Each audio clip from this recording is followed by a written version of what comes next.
In the United States, the military draft is the last way in which men and women are not equal under the law.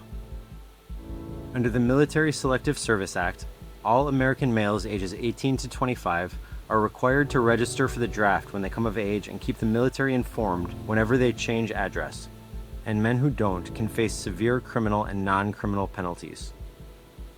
From a legal perspective, the sole difference between men and women is that men can be drafted and women cannot.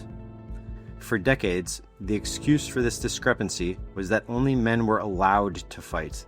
Male-only conscription, if anything, represented a lack of recognition for the capabilities of women, rather than any sort of real discrimination against men. But when former Secretary of Defense Leon Panetta opened up all combat roles to women in 2015, it came with no accompanying changes in the draft, and 10 years later, it still hasn't. The draft has received increased media attention recently, against the backdrop of the war in Ukraine and now the war in Iran. The gender issue isn't exactly under the radar either. It's the start of every conversation I hear young men having around the draft. But although many young men strongly feel that the registration requirement is sexist, and many still silently choose not to comply, the issue remains seldom talked about in public, and has yet to boil over into the public discourse. Today, we'll be discussing the issue of gender-based conscription. We'll discuss why the draft in the United States is male-only, why it remains that way despite a decade plus of full female military service, and finally, what young men can do about it. Let's hop in. Gender-based conscription doesn't serve any military purpose. Only a small slice of the young American population, male and female, would be eligible to serve were a draft enacted today. Whether it be due to lifestyle issues like physical inactivity, psychiatric issues like anxiety and depression, or other factors like less nutritious and higher calorie diets, more young people than ever before have conditions that are disqualifying for military service, and many of the most prominent issues, like obesity and drug use, disproportionately affect young men. Of those who remain, empirical evidence suggests that men and women are about equally likely to be eligible for military service. According to a study conducted by the Department of War in 2013, only about 29% of young men would qualify for the draft if called up today. The number for women? 29.3, actually a little higher. So the idea that all men would be more qualified to serve than all women is just not based in reality. Gender-based conscription hardly provides any advantages, even in theory. Something a lot of people don't understand about draft registration is that not every registrant will be drafted. During a real draft, inductees aren't just blindly conscripted and sent off to boot camp. They're manually screened for who can serve and in what positions, and that screening includes mental, medical, and physical exclusion criteria. That's why we require all men, even disabled men, up to and including quadruple amputees to register. It's because we want to give the military as many options as possible, because we recognize that an on-the-ground, case-by-case assessment will always be better than relying on any rigid set of assumptions, and because there is no advantage to relying on cheap heuristics when you have the time and money to be thorough. If a woman is physically unfit for service, whether due to their sex or for any other reason, the induction process will find that out.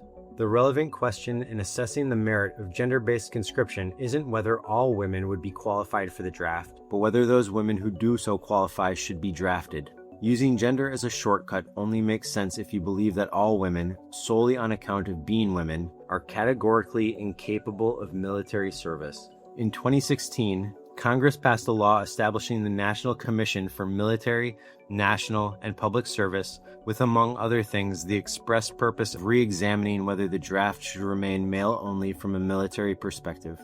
After 4 years of hearing numerous arguments both for and against gender-neutral conscription, the recommendation of the Commission was unambiguous. Quote, "Should future circumstances become so dire that a draft is required, it is in the national security interest of the United States to be able to draw on the best talent in the country for military service. Roughly doubling the pool from which the nation might obtain conscripts would improve military readiness by raising the quality of those who might serve, as some women would be more qualified to serve than some men." The Commission went on to say succinctly, "The time is right to require women to register with the Selective Service." This policy change represents a necessary and overdue step that is in the best interests of the United States. So if gender-based conscription doesn't help and actually harms the defense interests of the United States, then why does it continue to exist? Well, it's just prejudice. To justify this point, one need look no further than the arguments made by members of Congress in favor of keeping the current system. In his letter to the Armed Services Committee advocating against selective service reform, former Senator Marco Rubio writes, quote, "Women have served in and alongside the armed forces since our nation's founding. Time and again, they have answered the call of duty and served honorably, often heroically, when our nation needed them, but they have done so of their own will. While American men are required to register for the military draft and fight if needed, these requirements have never been applied to American women. Where they have fought, they have done so freely. The final version of FY22 NDAA did not require American women to register for the military draft. We were pleased with that outcome." Rubio's letter, in my opinion, really underscores the contradiction at the heart of this issue. Note what Rubio takes umbrage with: not women serving, but that service being involuntary. This is a common undercurrent. In one of his statements regarding the matter, Senator Josh Hawley, who supports selective service for men, chimes in more explicitly. It's one thing to allow American women to choose this service, but it's quite another to force it upon our daughters, sisters, and wives. Missourians feel strongly that compelling women to fight our wars is wrong, and so do I. Notice how Hawley's objections are moral, not military. He makes no attempt to ground his statement in any military basis. To the contrary, Hawley admits women have always made our armed services even stronger, but maintains that their decision to serve should be left up to them, not the government. If we recognize that both men and women are capable of voluntary service, then why is involuntary service only still imposed exclusively on men? It is not because policymakers believe that only men are capable. It is because they are more comfortable forcing men to fight against their wills. To people like Josh Hawley, women have some right to a certain freedom or liberty to determine the course of their lives that men simply do not. It's a pure double standard with no further justification. Male-only draft registration isn't just unfair. It actively harms men. On the more nuanced side, it is hard to deny that a gender-neutral draft would come with more rights for conscripts, men and women, than one that can discriminate. If lawmakers like Ted Cruz or Josh Hawley knew their daughters could be sent to fight under the same laws that they write for men, it might force them to reconsider things like the qualifications for service, how we treat conscripts and the lives of conscripts, or even whether a draft is truly necessary for a given war. Equality of treatment means better treatment for all, and in the context of a draft, that can mean the difference between life and death. But there is a more concrete angle to this too, and it is also deadly serious. While people don't generally like to talk about it, the draft is a quota-based system. Within the region of each given draft board, the number of people to be drafted is set from the start by the military according to its needs. That number can't change. Everything else, like standards, must change around it. That means that what they're really asking for is not for women to be exempted. It's for young men to be sent instead of those women. For each woman allowed to stay home, a man in that same community has to be sent in her place, whatever his qualifications. That means more men being sent. And if the military has to send more men, then it'll be forced to lower standards and dig more and more into that 71% that we mentioned earlier. That means a higher bar for which disqualifications get you out. It means that some factors that used to be disqualifying won't be anymore. Waiving things like mental and physical requirements, raising the draft age to 36 and 40 years old, and conscripting more 18 and 19-year-olds straight out of high school. An article written by the Hudson Institute actually invites this. Quote, "If we need more war fighters at a time of dire necessity, the military and representatives can make that case to the American people and elicit more volunteers. If insufficient numbers of available men volunteer, draft men. If numbers are still insufficient, broaden the pool of men for selective services to include men ages 18 to 40. Anticipating objections to drafting men with creaky knees? Let them fly drones." The problem with this approach is that we've tried it before. During Vietnam, under the government's Project 100,000 and similar programs, the military tried dropping standards for conscripts to alleviate personnel shortages. In the later years of the war, it suspended exemptions for mental illness, intellectual disabilities, physical issues like obesity and poor hearing, and medical defects like missing fingers or partial blindness. The result? Men conscripted under Project 100,000 were 3 times as likely to die in Vietnam, and far more likely to flunk out of training or be dishonorably discharged. Lowering standards means more conscripts without the tools to survive. It means conscripting less abled and weaker men, because they are men, not because of their ability. But of course, survival isn't the goal, because it was never about capability.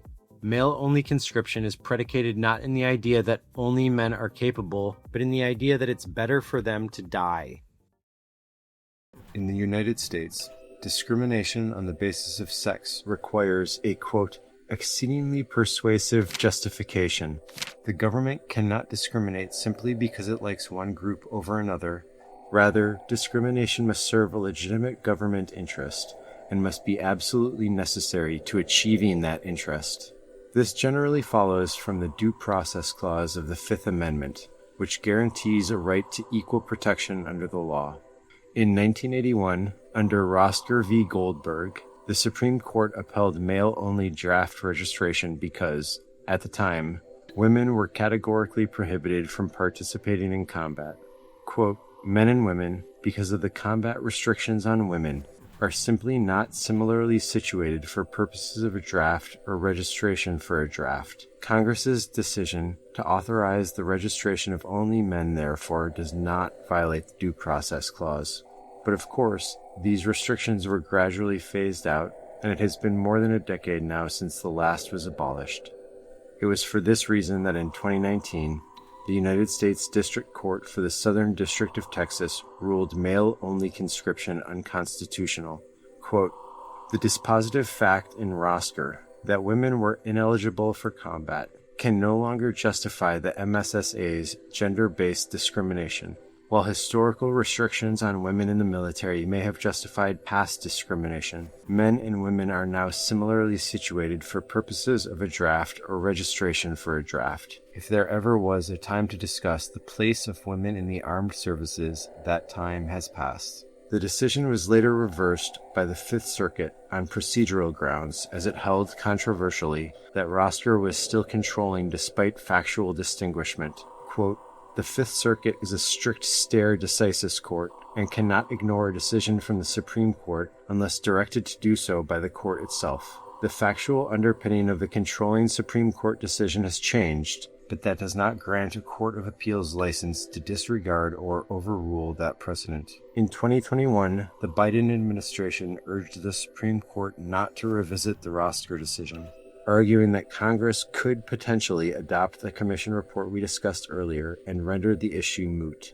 The court acquiesced, but while relevant legislation passed both the House of Representatives that year and the Senate Armed Services Committee, it was never scheduled for a Senate vote and ultimately tabled during closed-door conference negotiations. Thus, we are left in the Kafkaesque situation in which we find ourselves today, where the only legal justification for male-only conscription is and remains a combat ban that hasn't existed in over 10 years.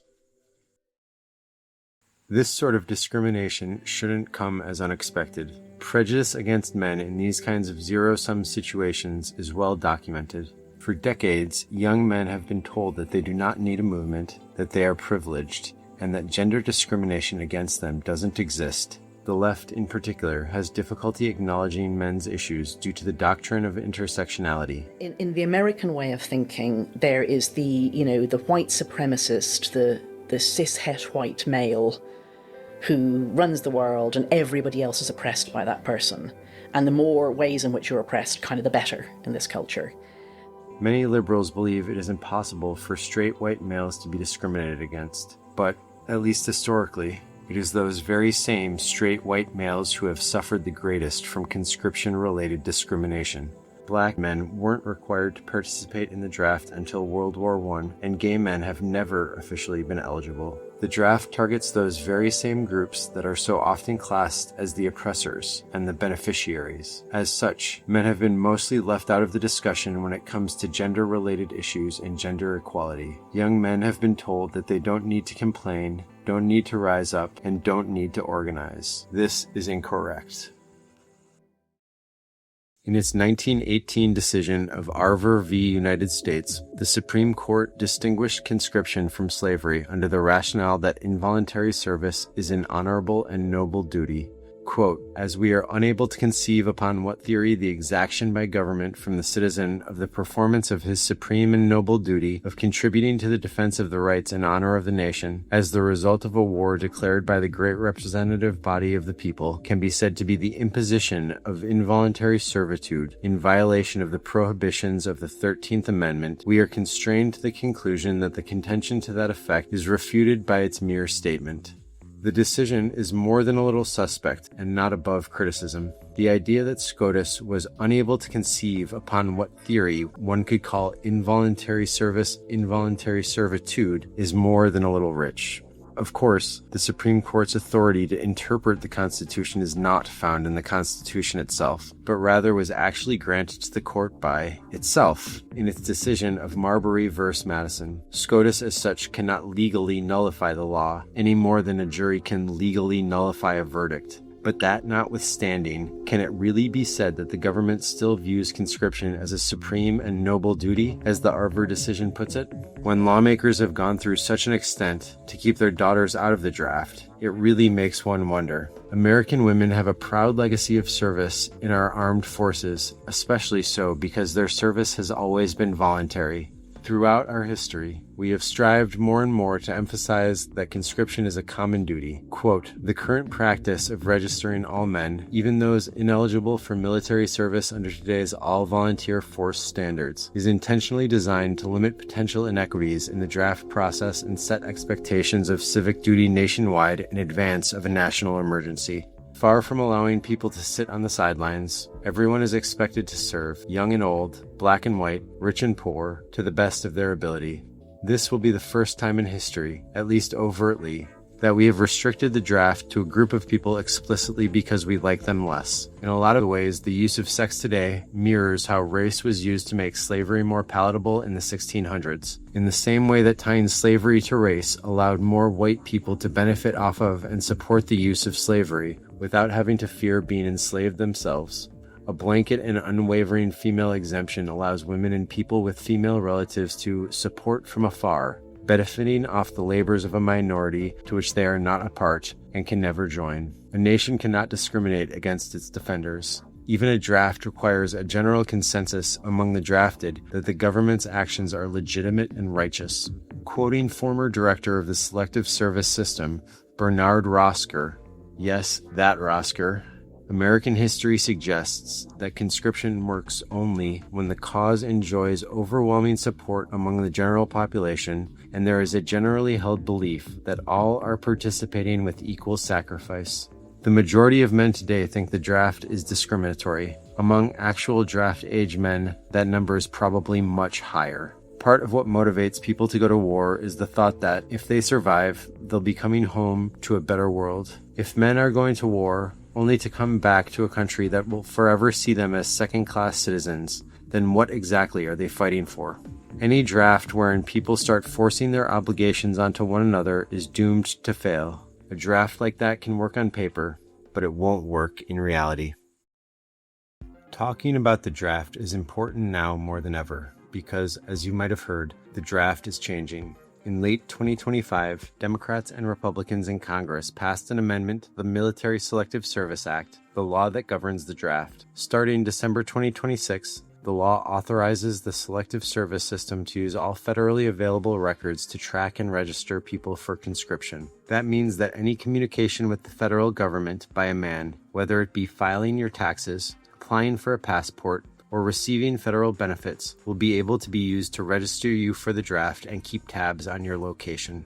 But what's the big deal, you might ask? Several states already have automatic registration, usually tied to driver's licenses. If you live in any of those states and you have a driver's license, you might have been registered as young as 15. Does automatic registration affect you if you've already registered for the Selective Service? Yes. That's because, for all the talk about a draft, the truth is that it hasn't really been an option for over 5 decades now. The sticking point, ironically, is equality. In states without automatic registration laws, compliance is nearly non-existent. That includes states like California, which all by itself accounts for nearly 12% of the available American population. That doesn't just prevent the Selective Service system from using its records to draft those men, it prevents them from using the records at all.